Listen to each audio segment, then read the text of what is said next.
Hey guys, it is Mac once again for Cheers, where everyone knows your game. I am so happy to introduce Ari Gabrek. They are the co-founder of the Trans Resource Network for Louisiana. Now, cool story, cool story. I know Ari from when we donated these fantastic products from Ninth Level Games. Chris, Heather, just letting you know, repping your stuff. We donated this for the first annual arts and crafts raffle, which helps and benefits the TGNC community here, specifically the Transgender Network for Louisiana. Ari and I had a great conversation over the phone with talking about the products that we had donated to their cause, and we came across the amazing story of how Ari is a fantastic gamer and a fledgling DM. So Ari, welcome to the show. Thank you so much for taking time out of your busy schedule to be with us. Thank you for having me here today. It's a pleasure, Mac. First off, I would like to say dope ass tie, because I love it. That's awesome. So my best friends, actually, she is my mom. She is my adoptive mom. Uh-huh. She is my trans parent.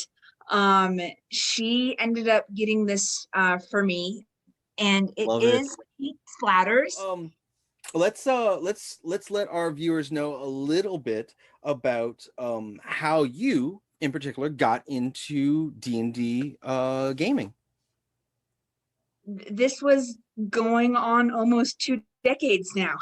Um, and I'm with you. my I'm with you. my first game ever was when I was 19, and I had just moved here to New Orleans. Well, again, I've been having kind of this back and forth between New Orleans and Virginia and everywhere. But it was this little tiny group of a core of friends. We went up to Metairie at the time, and we would spend the weekend at my friend's house. And my first character ever was a time hopping samurai. She was a onobugeisha, and she ended up getting time hopped from the Sengoku period to a more cyberpunk D20 futuristic event, because they needed some more very powerful warriors. And so it was her, and then secondarily another character that I created called Brenna. And Brenna was or is now a oathbreaker, and she started out Oathbreaker as Paladin. yes. Okay. And she started out as a paladin to Bahamut. That is a good dragon god to be a paladin to. Yeah, absolutely. Yeah, but she ended up hating him, so Oh. he found it all completely useless. She went from lawful good to lawful evil. Oh, that's a transition. Okay. So you went from like Captain America to Doctor Doom? Um yeah, that actually would be accurate, because I like Look, Doctor Doom. Doctor Doom is freaking amazing. I compared her later in life to either him or even minorly like Ra's al Ghul. Because Rajal Ghul has rules too. Yeah, yeah, absolutely. and like he ends up playing by his own like stuff, but he's still an honorable person. So with this particular character that you got started with, was there something about the campaign that you played that kind of hooked you into like, oh man, this is my jam. This is it. I want to do this. It was the people the people were fantastic. And it was just this camaraderie where I could actually be creative.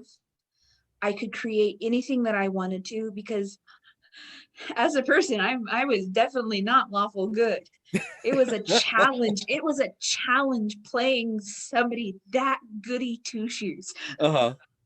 Um, and it was one of those things that it was interesting between the two different characters.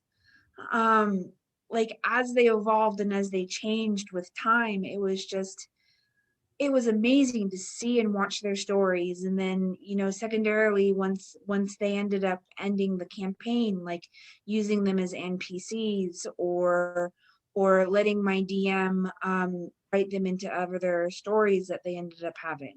Mm-hmm. And like Brenna to this day is still used as one of my old dms, favorite foils for people, because she's complicated.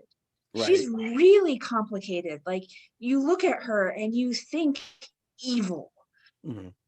but then you see this ability to really smartly prove her point. Mm-hmm. Like she doesn't like the majority of society, and she doesn't necessarily want to build into that hero archetype, but she still will help the hero. Mm-hmm. It just depends on what they want. Right. It's that whole lawful portion of her. She couldn't get rid of that lawful portion. That would never go away. Um, um, but yeah, it's the beauty of creating something. It comes from you, but it's also not you. Right. And it's the beauty of being able to be something that you're not, Mm-hmm. Mm-hmm. and having other people that will foster as well as build that creative sense within you as well. That, and it helped my dm was fantastic. Yeah, you gotta throw some mad props towards your DM, because the DM is doing a lot of heavy lifting, but they are also part of the party, I really, I never liked the idea of the adversarial DM in role-playing games. I always felt that the DM was like the 12th man in football. The Mhm. crowd is part of the team. They're the 12th man. Um, Yes. and like the DM is just that unseen extra character that is there along for the story and helping you guys tell a better tale. It might not be a happy tale. It might not be a tale that you survive, but it's still, they're part of that group to help elicit those emotions and those stories and those feelings, to give this visceral experience to an imaginary circumstance, and Yep. I always felt that the DM is never adversarial. They're just another part of the group telling the same story. um but yeah, no, that's awesome. I love it. I love it. So when we were talking, we we had talked about how, like, your particular character in that in that campaign that you were playing survived, as and was not thought of going to be the one that survived. Um, and you told me that you were thinking about branching out from just playing games to running some games. Have you run anything since we talked? No, I haven't been able to. It's been a little bit busy, but yes. um the character in particular, their name is Nico. And Nico is a dragonborn barbarian of the path of the ancestral guardian. Mm-hmm. And this was in Schult. It was Tomb of Annihilation. Oh, that's a tough one. And um yeah, everybody died but me, or everybody died but them. Right. um um um and I was crying. I was completely crying by the end of it. It was just like, holy cow. It was just absolutely amazing. Like the campaign itself was just really well done. and in particular, like they ended up they ended up being something I wasn't expecting. Mm-hmm. And like I knew that they were going to be interesting. I just didn't know how interesting they were going to be. Um like they were let me see. They were 7 feet 2 inches, Mm-hmm. 380 pounds. You're dragonborn, so that's a thing. That is a thing. And it's just tanky tank. Everybody expected a tanky. Uh-huh. Everybody expected a tank, but got something completely different. Like they were ready to be able to sacrifice themselves to be able to make sure that what was happening in the Tomb of Annihilation wasn't going to wipe out all of Sheol. Uh-huh. So like it was basically only like a few hit points that were left after everything was said and done. Like everybody everybody else ended up dying. Uh-huh. But yeah, I loved it and I hated it. No, but you And I see, want like, to do it again. I want to go back to Schultz.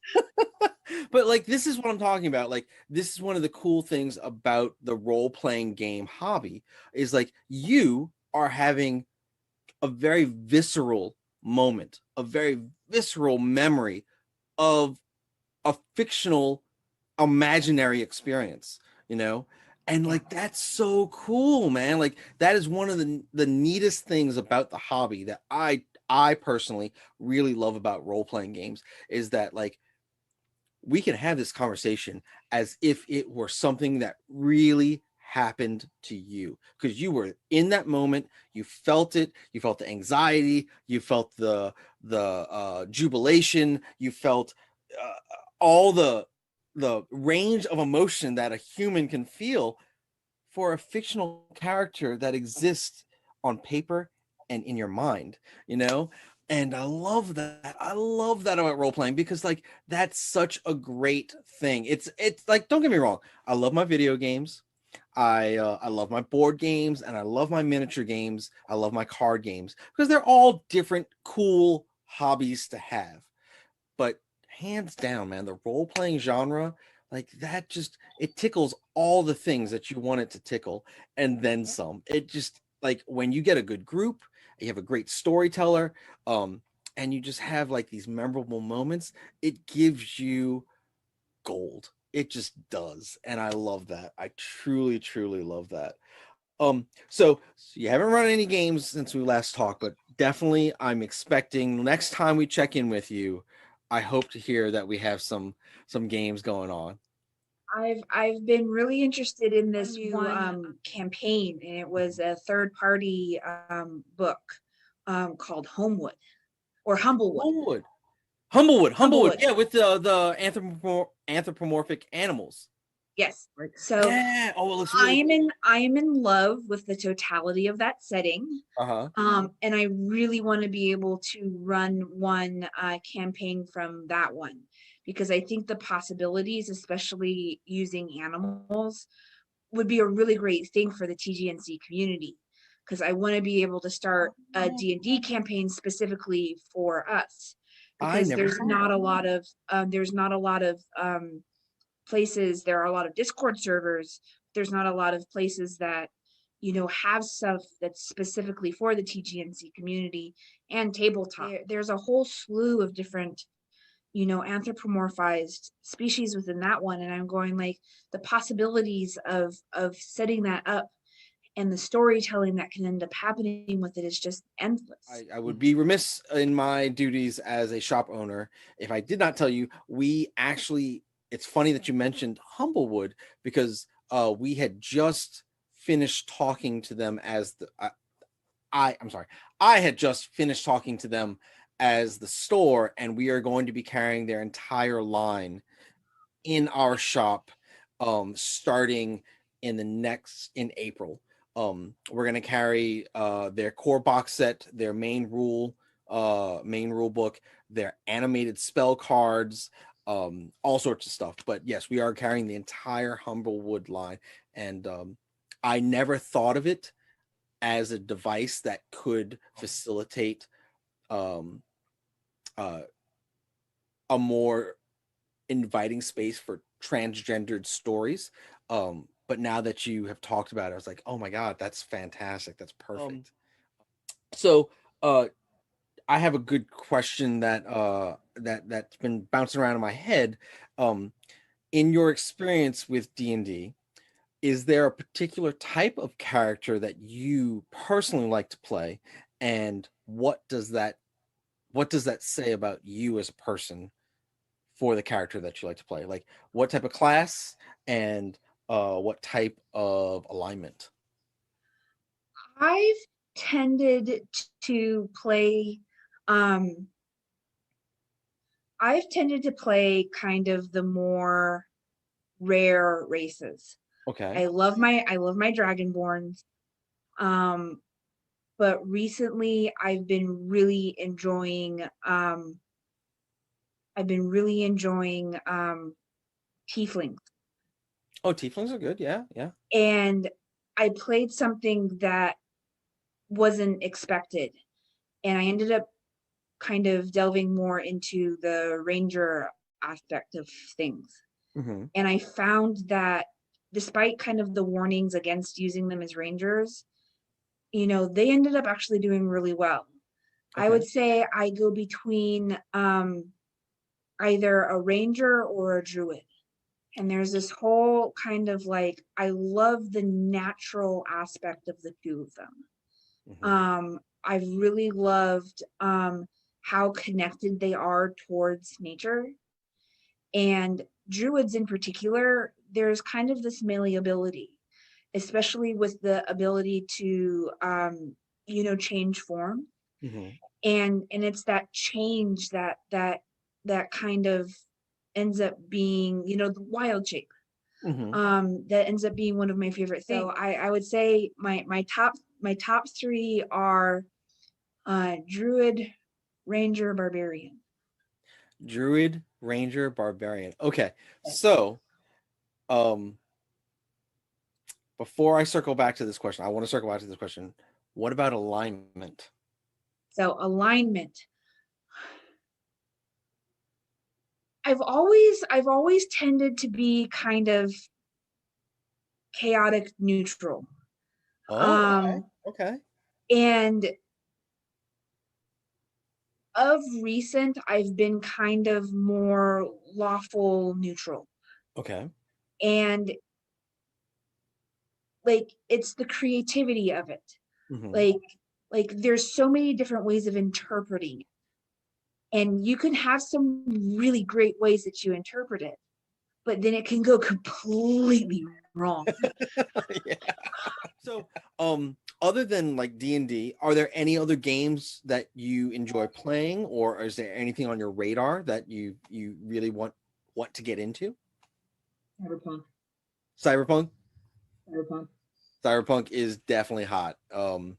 I really, really love what they've done with Cyberpunk Red, which is the newest rendition of the RPG.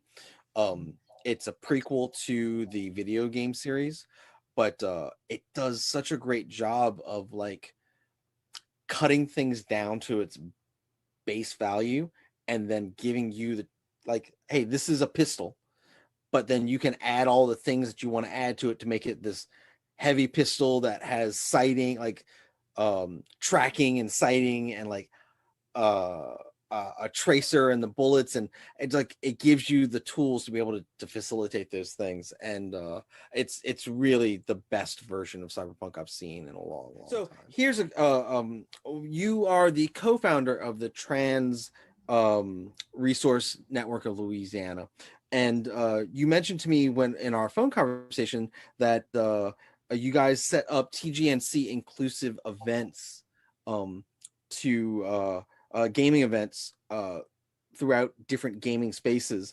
Um, what gave you guys the idea to use gaming as a vehicle to facilitate ice breaking amongst your transgendered compatriots? So like the bigger issue at hand was that there's not a lot of, safe spaces for TGNC individuals. The Hmm. gender diverse community is vastly underrepresented in gaming, Hmm. and especially tabletop. It is brand spanking new, the idea of having gender neutral characters, or even having something that's canonically trans. Um, like the Pathfinder instance with the now canonically trans dwarven paladin. Hmm. And some of those characters are just, they're new and they're accessible and they're there for people to be able to enjoy. And especially for gaming, it gives an outlet for the TGNC community to be able to express themselves. Hmm. And I find that tabletop gaming, or really any gaming period, has the ability to be able to let a person express the diversity of their gender. Hmm. And nowadays, there are so many more ways that people can create characters and things in manuals that talk about, you know, people of trans experience. Hmm. And the great thing now is that more and more places are becoming safe spaces for TGNC individuals, and that you have the ability to have and host these places all over the United States, all over the world, even digitally, to be able to create a sense of community. And this outlet I find to be really great for the TGNC community, that we have the ability to really connect with one another on a deeper basis. And gaming is going to be that mechanism through which we can end up talking about exploring gender and expressing our true selves. Hmm. No, like I know in the pre-show, we had talked about one of my favorite um uh entertainers that does the Cthulhu Mystery podcast. Yeah. And I will always be a fanboy for Kat Blackard.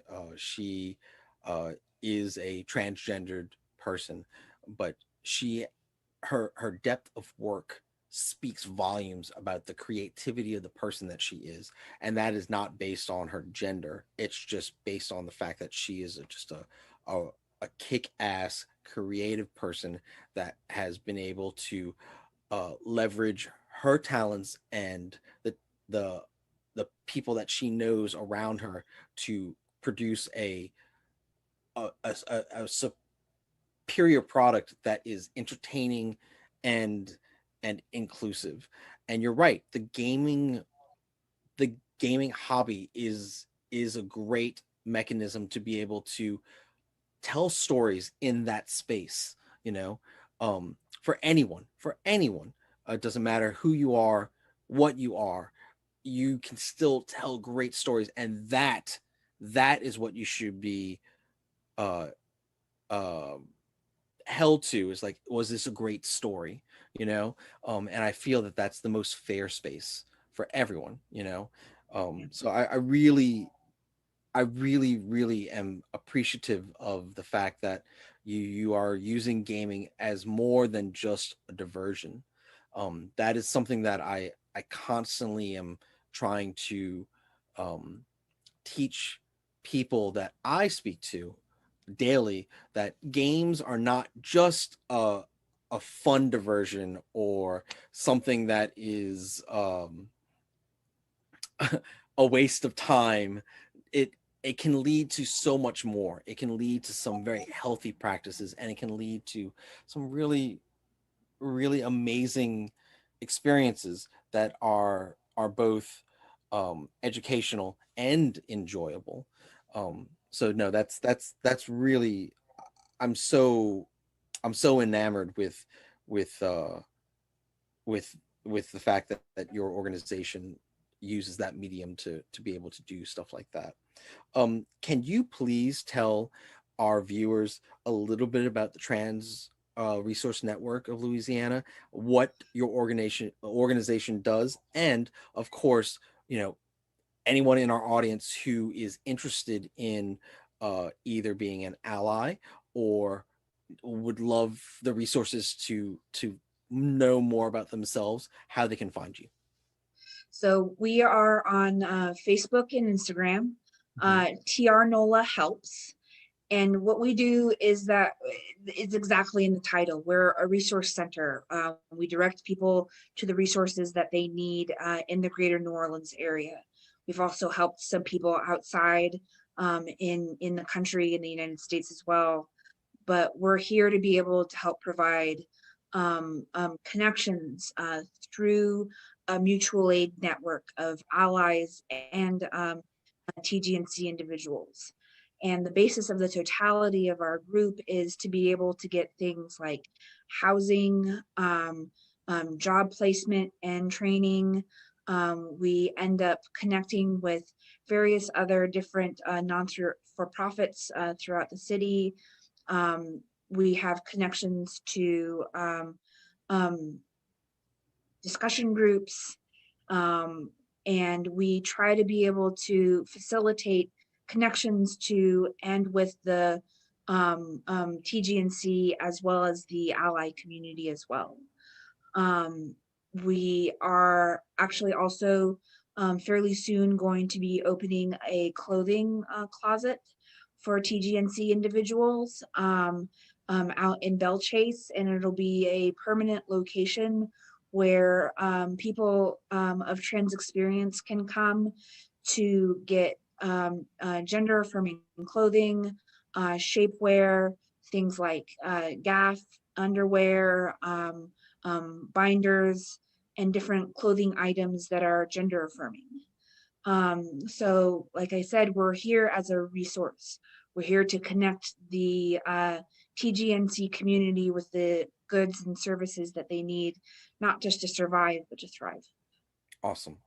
Um, and then of course, are your is the Trans Resource Network of Louisiana the events that you hold for game? I mean, obviously not right now with COVID and everything like that going on, but are the events that you guys hold, are they trans exclusive, like trans experience exclusive, or can allies are allies allowed? We've kind of kept it to whatever the group ends up wanting to be able Okay. to do. We're just there to facilitate people putting the groups together. It'll be up to the individuals as to how they want to be able to set that group up. Okay. We've been a facilitator, but if people want to be able to go and ask, they're more than welcome to. We have our discussion group as well as our Discord server, and our Discord server ends up connecting people through general chat. And if they want to be able to go and form a group, it's all up to the individuals as to what they want to end up doing. Okay, awesome, awesome. And then finally, if any of our audience wanted to donate to your organization, where could they do that? So we are now working on a website. We do have a PayPal business link specifically for our group. We are fiscally sponsored through the LGBT Community Center. So we are through them tax deductible. We have a couple of different projects going on. One at this time is through the Post Political podcast. They're selling a T-shirt that I ended up designing called that ends up saying "Be gay, do crimes." um, um, and the totality of the proceeds of the sale of those shirts go directly back here to TR NOLA. Okay. And lastly, if they want to be able to set this up as well, we are shortly working on getting a connection to the Facebook charity giving application, and they'll be able to donate and set us up as a donation for those specifically. All right, awesome. Well, once again, Ari Gabrek, I want to say personally, thank you very much for taking the time out of your very busy schedule to be a part of our show. Um, I I personally feel um, education and representation are always important. We cannot be better people if we don't continue to learn. And I'm so sincerely grateful for you to take your time out of your life to be able to talk to our audience and just let them know like people are just people, you know, and like that's the human experience is like you just we have this one life. This is what we're doing. And we just need to learn. Let's get along. Let's do the things. Let's be accepting and and like it you can learn from other people. You can learn from their experiences. You know, it's not yours. Those experiences are not yours. Um and I am truly grateful and I am truly humbled uh to to be able to have this time to be able to speak to you. So thank you so much for being a part of this. I really appreciate it. Thank you for having me on, Mac. It was a pleasure talking here tonight, and I'm looking forward to being able to, do more stuff here with the gaming community, as well as your store. Oh, awesome. That's fantastic. Please um have a great night and we will talk to you soon. All right, bye.